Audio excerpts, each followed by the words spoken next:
Thank you, Mr. Speaker. This Labour government is focused on delivering security for the British people, national security, economic security and social security. Mr. Speaker, I'll update the House on the G7 and NATO summits, where the Middle East was at the forefront of our minds. Mr. Speaker, for decades it has been the stated policy of the UK and our allies that Iran must never obtain a nuclear weapon.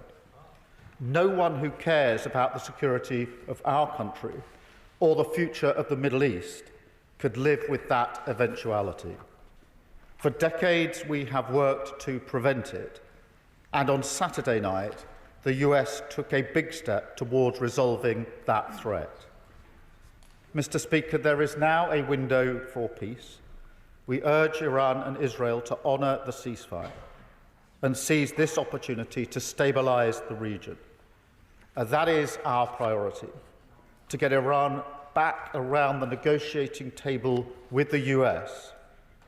Ultimately, this is how we will ensure a complete, verifiable and irreversible end to Iran's nuclear programme. He has evaded Prime Minister's questions for 2 weeks. Only to come back here to tell us what we already heard on the news. This is a weak statement from a weak Prime Minister, which can be characterised in 2 words: noises off. In his statement, the Prime Minister said, "We urge Iran and Israel to honour the ceasefire." He said, "We are using every diplomatic lever to support this effort." What diplomatic levers? Are they the same levers he's using with his backbench rebels? Is he just asking them to please play nice? Let's be honest, Mr. Speaker. Nobody cares what this Prime Minister thinks, and why should they, when he doesn't even know what he thinks, and clearly no one cares what he thinks because he was not involved. We used to be a strategic player on the global stage, Mr. Speaker, advancing Britain's interests with confidence. Order, order. You may not wish to hear the Leader of the Opposition. I do. Can I just say, it doesn't do anybody good in this chamber to try and shout somebody down who's speaking. Kemi Badenoch. Thank you, Mr. Speaker. They can shout as much as they like, but we all know the truth. We used to be a strategic player on the global stage, advancing Britain's interests with confidence, and now we are on the sidelines. Over the last few weeks, historic events unfolded in the Middle East, and at every stage, Britain has been out of step with the US and out of the loop with Israel. Prime Minister.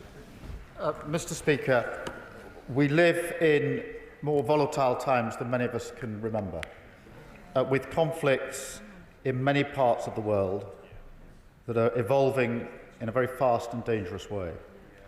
There's never been a more important time to work with our allies and to be absolutely serious in our response. That response was unserious. Unserious. To suggest at a time like this that the Prime Minister attending the G7 summit and the NATO summit is avoiding PMQs is unserious. What happened at NATO yesterday was historic.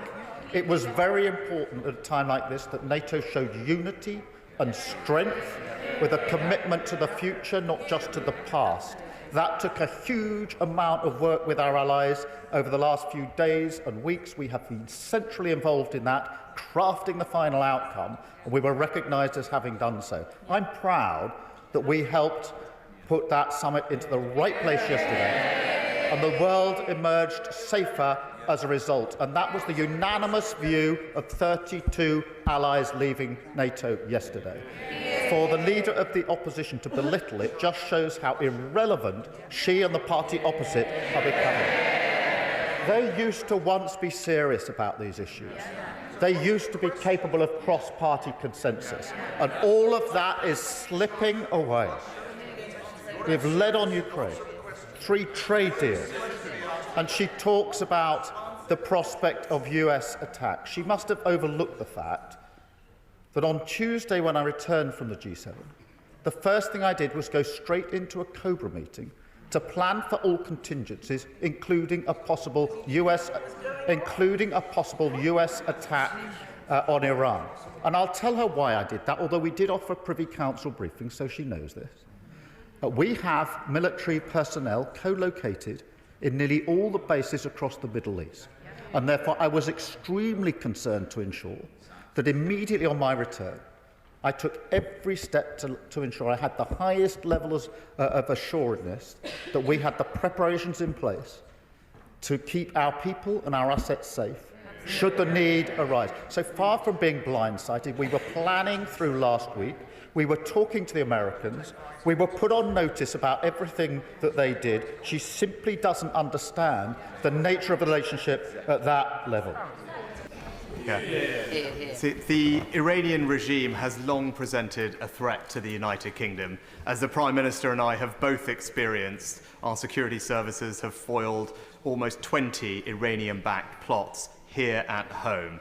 The prospect of a regime like this having nuclear weapons is unacceptable, and so I welcome the US and Israeli action. Does the Prime Minister agree with me that we and our European allies should now trigger snapback sanctions unless Tehran admits the IAEA and allows them to fully verify that all efforts to enrich enhanced uranium have ceased? I thank him for his question and endorse what he says about our security services, which, as he knows very, very well, do an incredible job in the most difficult of circumstances at great speed and have foiled a number of plots which would have caused widespread panic, violence and destruction.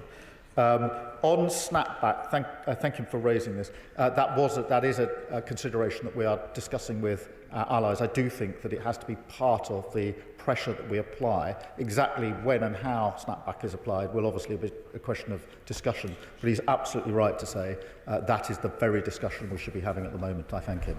Thank you, Mr. Speaker. Whilst we may disagree on the detail, can I agree with the Prime Minister that as far as possible in this place, it would be better to keep partisan politics out of national security issues? And who knows, I may get the whip withdrawn for saying that, but so be it. There are things that go beyond party politics. So can I thank the Prime Minister for all his hard work in the national security interests of this country. When it comes to the G7, he mentioned sanctions, and he, in his statement, said, I urge the United States to do more on sanctions. Is he aware that the United States is actually urging the United Kingdom to do more on sanctions when it comes to Russia? So can the Magnitsky legislation be widened and deepened so it captures more of Russian assets and also possibly other countries that may have sanctions imposed upon them soon, for example, Georgia? On NATO, Joint Expeditionary Force, which was mentioned in the summit, he will know, having attended the Norway meeting some weeks ago, that the Ukraine is a JEF partnership nation. Could he tell the House if the UK supports Ukraine becoming a full member of the Joint Expeditionary Force, and if so, when that might happen? Well, I thank him for his questions, but they're all good questions, so I'll endeavour to answer each part of them. In relation to sanctions, which is being discussed intensely, as he will understand, there are two elements to that, really. The first is the immediate application of sanctions in relation to Russia, where we are attempting to make sure that we all act together, so the US, the UK and the EU together, and that is the focus of our discussions and what we're urging on the US.